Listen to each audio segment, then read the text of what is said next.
Hello everybody and welcome to my second video talking about the fantastic piece of literature. This is Brian J. Ford's Too Big to Walk. And without any further ado, let's get into it.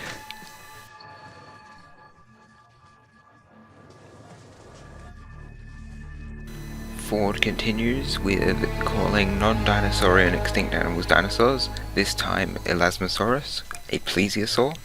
He also calls Omosaurus a crocodile, when it was, in reality, an indeterminate Crurotarsan, possibly a phytosaur, and claims Iguanodon mantelli was synonymized with Mantellosaurus athaphylodensis, when it was actually synonymized with Iguanodon anglicus, and claims that Stegosaurus had 8 thagomizers, when anyone that knows anything about dinosaurs knows that it had 4.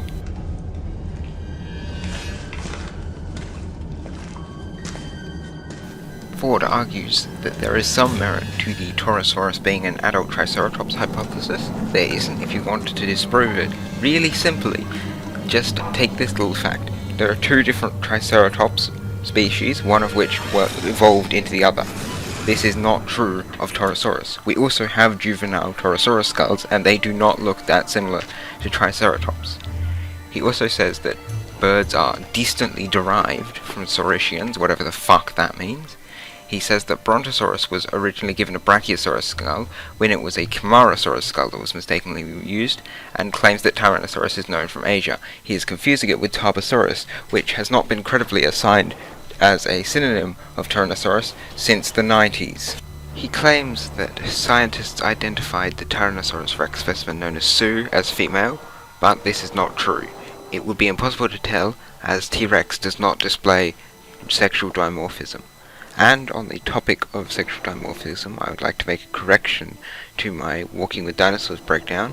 I stated that Steelophysis was known to be sexually dimorphic, but this information was out of date, and what was thought to be sexual dimorphism is now thought to be due to individual variation between specimens. Ford also overestimates the size of Hypsilosaurus as 15, rather than more realistic 12 meters long, and claims that Tarbosaurus never existed in a genus, that it was proposed in 1955 but rejected, and that T. batar is a species of Tyrannosaurus. Now this is obviously absurd. Tarbosaurus has been valid since 1955 when it was named, although it was in the 90s sometimes placed within Tyrannosaurus. It is definitively not placed within Tyrannosaurus anymore, except by cranks like Gregory S. Paul.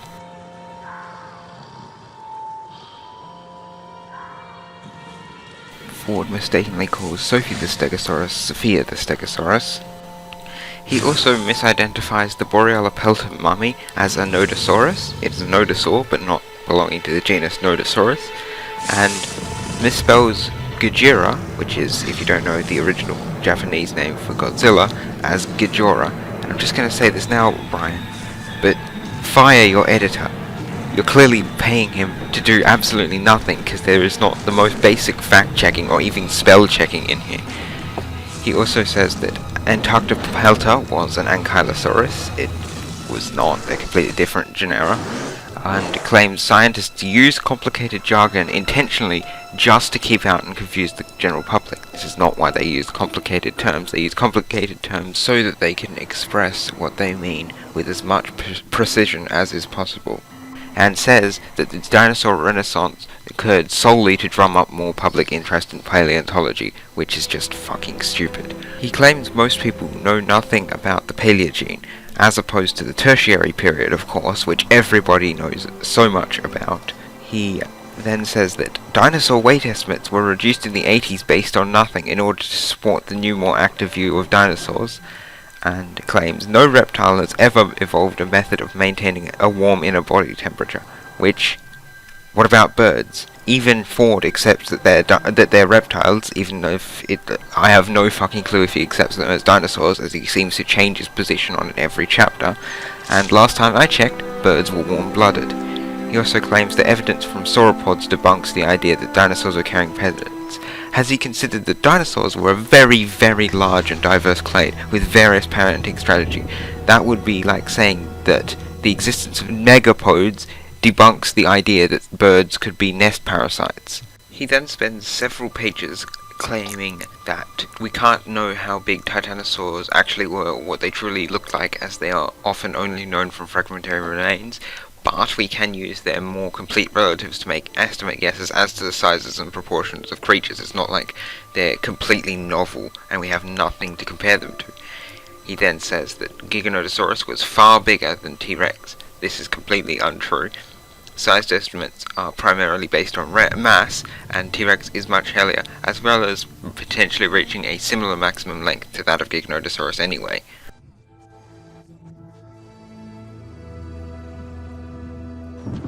Ford states that Norfolk Island is located between Australia and New Zealand, when if you look at a map you can see that is clearly not true. He calls Meganeura a dragonfly. It wasn't. It belonged to Meganisoptera, or griffinflies, a much more basal group of insects within the same lineage. Calls the red kangaroo Macropus rufus, when it has been for quite a while classified as a member of the genus Ospharanta, and claims kangaroos can run. They can't due to their oversized feet, they can only hop, and says that the bones in sauropods' necks would make it impossible for them to hold their heads up. This is incorrect. In fact, the spines of macronarian sauropods are oriented specifically so that they would have to have held their heads up in a diagonal direction. Ford states that it must have also been because of their evolution in water that the originally four-legged tyrannosaurs lost use of their forelimbs. I have no clue what he's talking about here, as the most recent quadrupedal ancestors of tyrannosaurs would have been basal archosaurs living in the early Triassic, millions of years before any dinosaurs at all evolved. This is the point where he begins to properly get into his hypothesis, so this is where I'll begin to really tear into him. For one, he talks about how evolving in water is the only logical explanation for adaptations such as tyrannosaurs' tiny arms and sauropods' massive sizes. If this is true, then why didn't they evolve other useful traits, such as fin-like limbs or paddle-like tails? He uses the term prosauropod, which is no longer an actual clade due to not referring to a valid grouping, and hasn't been used for quite a while. He claims that there is no evidence for sauropods producing numerous small offspring, despite the fact that he mentioned in the previous chapter that there was evidence of sauropod nests, which there obviously is, and that this proved that dinosaurs weren't nurturing parents.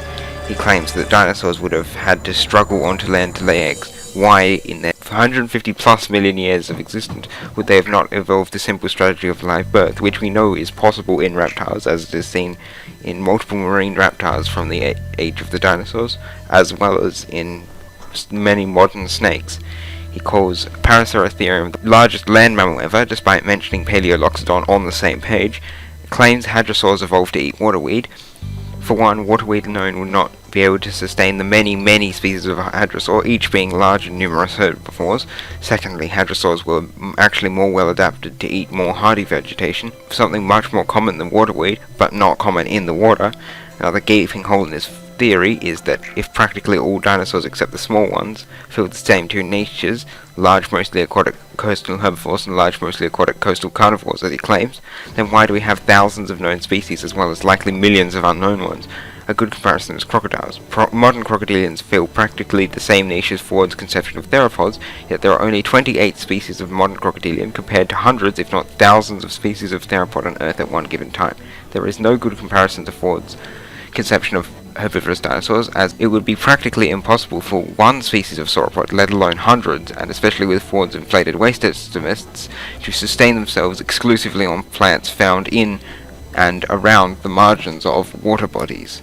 Ford goes on to claim that there are approximately 160,000 species of dinosaurs existing throughout the entirety of the Mesozoic. For comparison, there are more than 11,000 dinosaurs alive right now during the brief period that is now, rather than the 150 plus million years that is the entire length of the Mesozoic.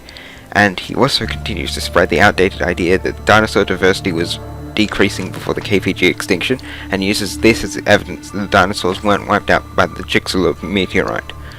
Ford talks about his hypothesis of baryonyx hunting fish in water. Interestingly, a study into dinosaur bone density from 2022 by Fabry et al. Has shown that this may be accurate, as its results indicate that baryonyx had denser bones, meaning it would have been adapted for hunting fish while submerged in water. Unfortunately for Ford, these dense bones are unusual among dinosaurs, meaning that they weren't adapted for living in water, other than possibly Baryonyx and Spinosaurus. I don't think Ford understands how water works because he believes that most, if not all, dinosaur footprints are from mud at the bottom of water bodies. This is stupid for two reasons.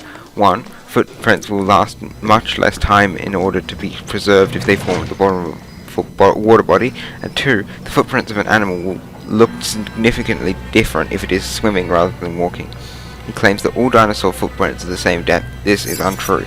An extreme example are ichnofossils from China, which are the footprints of sauropods that are deep enough to contain the corpses of several other smaller dinosaurs. It would be impossible for a sauropod to make these prints while swimming. It would have to be walking on solid ground for its feet to be go deep enough to fill these pits. And it is also likely that most dinosaur footprints would be of a similar depth if this was true, which we, for the sake of argument, say it is, because they would be filled in by mud slightly after creation. He also argues that the sacral vertebrae would fuse in sauropods to act as a counterbalance for them to walk on their hind limbs, and claims this supports his argument, but surely if they spent most of their time supported by water, they wouldn't need a counterbalance. He also claims that almost all sauropod footprints preserve only a single set of feet, something that, from the evidence I find, appears to me complete and utter bullshit. I am also highly doubtful of his hypothesis of how sauropods would have fed. He thinks they were fed by reaching down into water to eat plants, but this would put increased pressure on the head, and if done for a prolonged amount of time, which they would have to do for them to get anywhere near enough food, could lead to major ear and sinus issues, as well as the dinosaur being in a constant state of pain and discomfort while eating. In fact, you can experience this same effect by going to the local pool and putting yourself in some position where your head is below the rest of your body. Now imagine doing that practically all day, every day, only taking breaks to come out and breathe. He also claims that sauropods would have had to have held their necks flat, laying them on the water. Unfortunately for this theory, this was impossible for Macroneurons, a clade of sauropods which contains the largest of all dinosaurs, as the skeletal structure of their body forces them to have a much more vertical neck position. For their neck to rest on the water's surface, they would have to be positioned with the back half of their body sticking out of the water. He talks about his tail theory again. I've already debunked this in part 1 of the series, but I'll do it again brief here. Their tails had bones to reinforce them in their current position, meaning it would take more effort and potentially even require them to break their own tails to drag their tails, which he thinks they could. He calls Iguanodon a biped when it was in reality mostly quadrupedal. Ford argues that Spinosaurus's high-placed nostrils, which were in reality an adaptation to aquatic life, he argues that these are evidence of dinosaurs being aquatic, but forgets one incredibly vital detail. These high-placed nostrils are only significant in Spinosaurus because this is not a trait seen in other dinosaurs. Therefore, this is actually evidence against his theory. And then, he claims that scientists are opposed to private ownership of fossils because they want the glory of being able to describe them. And on that incredibly stupid note, that is the video. I hope you enjoyed it, because I certainly didn't enjoy making it. And, I have a Discord server that you can join. I have a second channel. Links to both of those are in the description. I don't really have much to say. I'll see you next time in another video. Finale in this series of pain. Goodbye.